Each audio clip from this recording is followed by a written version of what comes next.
Yo, what's good, YouTube? GamerZero coming at you with my GTA Online progression series from ditches to riches. Alright, so this week is nightclub week where it's double money on nightclub sell missions, double money on the nightclub safe, and also there's discounts on all the nightclub stuff, and there's double money and quadruple RP on simian missions, right? So we're going to go ahead and purchase a nightclub, as you can see in the clip here. And we're also going to go to the wheel. The wheel, I believe, has the Dominator GTT, which unfortunately we do not win. I end up buying it later on, but I should have went for this car. I don't know what I was thinking, but we definitely should have gotten the Dominator GTT. For anyone out there, this is one of the best, cheapest vehicles for LS tuner missions, your auto shop LS tuner missions. The reason I wanted this car is because if you're going to be doing auto shop contracts and you want to use your own personal vehicle, you're going to need a LS tuner qualified car to do these missions with a personal vehicle, and the Dominator GTT is one of those. But I also have some more unfortunate news. We ended up taking a break on GTA. I did a lot of grinding during the Lamar and MC week, so I ended up taking a break. But now we're back, and we're going to essentially start taking care of all our daily stuff. We're going to head over to the casino, and we're going to spin the wheel. And for this week's podium car, we have the Benefactor BR8. I could definitely tell you that we do not win it on this wheel spin, but we are definitely going to be going for this car this week because it is race week this week, and I definitely want to bring some racing content to this series because you know me, I do enjoy racing, and I'm definitely going to be doing that for this week. So after we finish up with the casino, I'm going to begin to do more daily activities, and you're familiar with those. We got our G's Cash, we got our stash house. We're going to go ahead and take care of a Cal Perico heist.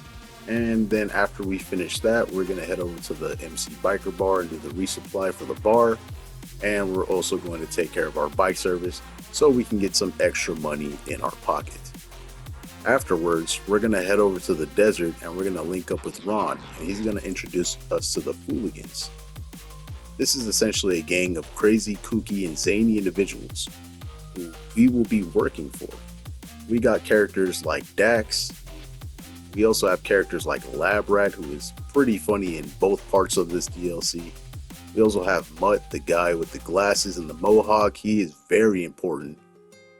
And we also have Luchadora, who I kind of have a crush on. But we're going to be working with these people, and basically they're going to send us on a bunch of different type of crazy missions. But in retrospect, the reason why we want to do the first dose is because it's going to give us access to the Acid Lab. The Acid Lab is a very good business, and it's one that we want to add another layer to the money grind that we currently have.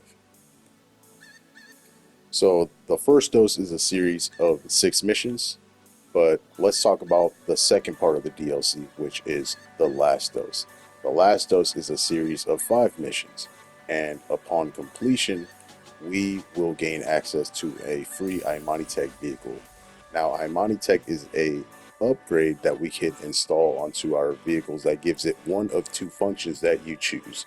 You could either have a remote control car function where you can drive the vehicle like you were behind the wheel but you're actually not, or you can have a missile lock-on jammer function installed into it, which essentially makes it to where if you're in a PvP situation and a player has homing missiles, they will not be able to lock on you with the auto lock. So they'll have to free aim you, which will just make it way harder for them to blow you up while you're inside your car.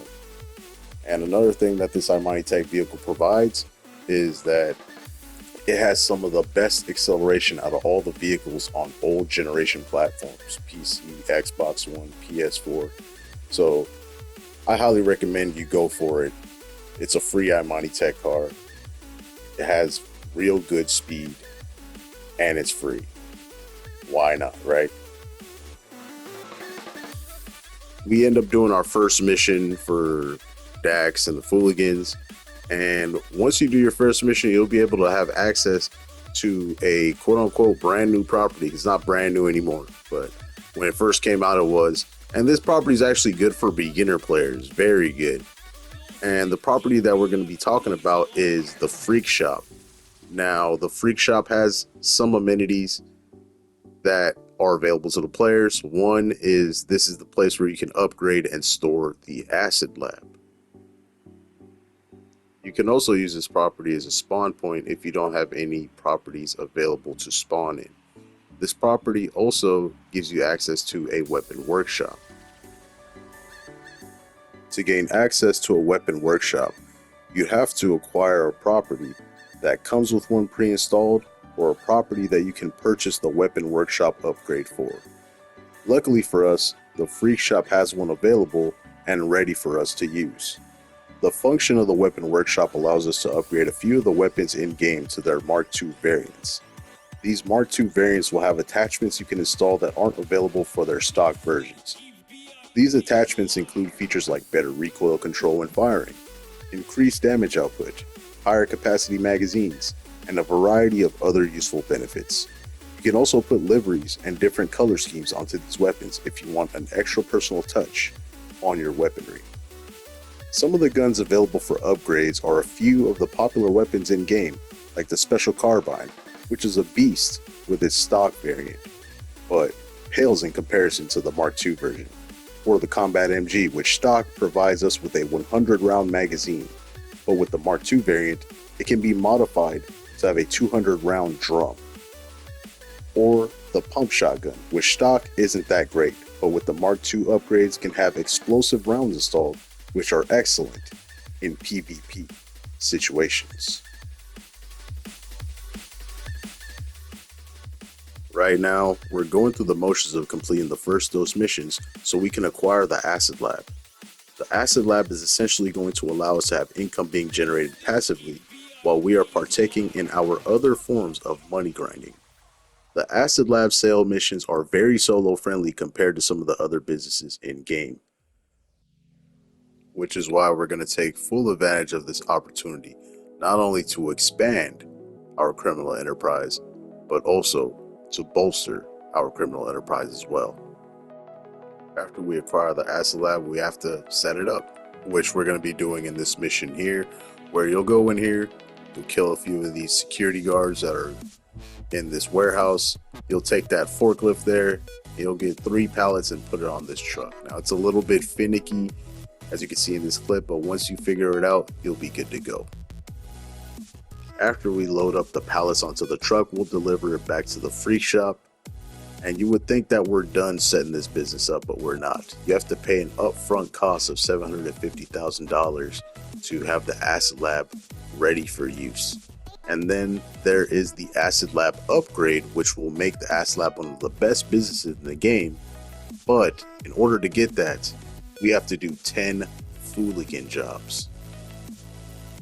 These Fooligan jobs are available right after you do your very first mission in the first dose. So I highly recommend, after you finish your first mission, to pull out your phone, call Dax, and there will be a tab there that says request work, and he'll send you on one of these missions. You have missions like this one here called Crop Dusting, where you take a plane and you load some poison onto it and you go and take out the rival enemy green stuff farms. Then there is another mission called Working Remotely, where you essentially go to a Go Postal depot and you'll steal a Go Postal van. Then you'll take that Go Postal van to LS Customs and you'll install a bomb onto it.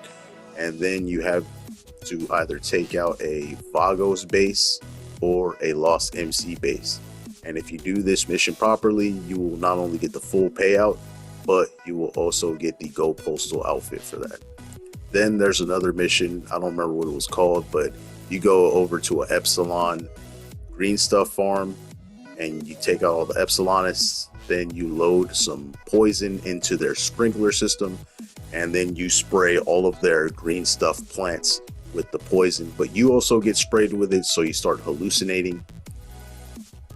And in my opinion, the worst mission of them all is Ride Off, where essentially you'll have to take out a few Meriwether targets around Los Santos while Dax finds the location of a Meriwether military encampment. Once he does, you'll head over there, and they have air defenses, so if you're flying a vehicle that is air capable, they will immediately blow you up. And just on top of that, these guys have like insurgents and helicopters, and they are relentless. Another thing is they will keep on spawning until you finish the mission. So that is why I think that mission is the most difficult. So just be careful for that when doing that mission. One thing I can suggest with that mission is if you have a tank, bring the tank 100%.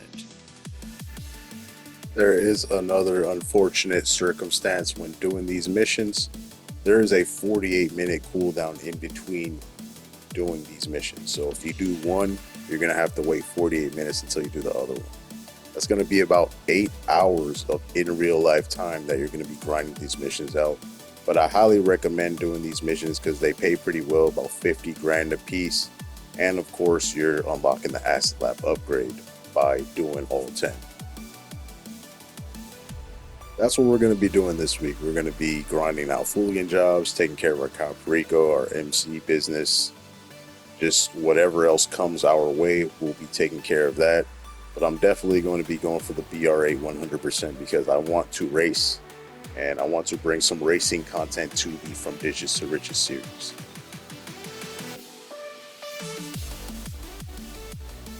It's been kind of dry on GTA when it comes to bonuses on businesses and things like that. As you know, this week is Open Wheel Race Week, but I'll give you a little sneak preview of the next week.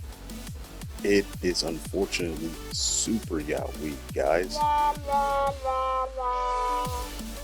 So when it comes to content, I'm going to try to grind something out for these episodes and make something happen, but it's kind of dry on GTA Online right now. So. But definitely bear with me. I'll try to grind something up for us and I'll put something out for y'all to enjoy. That's all I have for y'all today. This is a little bit of a shorter episode. It's due to the bad event weeks on GTA currently. But I'll catch y'all in the next episode of From Ditches to Riches. And you know, before I head up out of here, I gotta hit y'all with that respect. Peace out and deuces, y'all.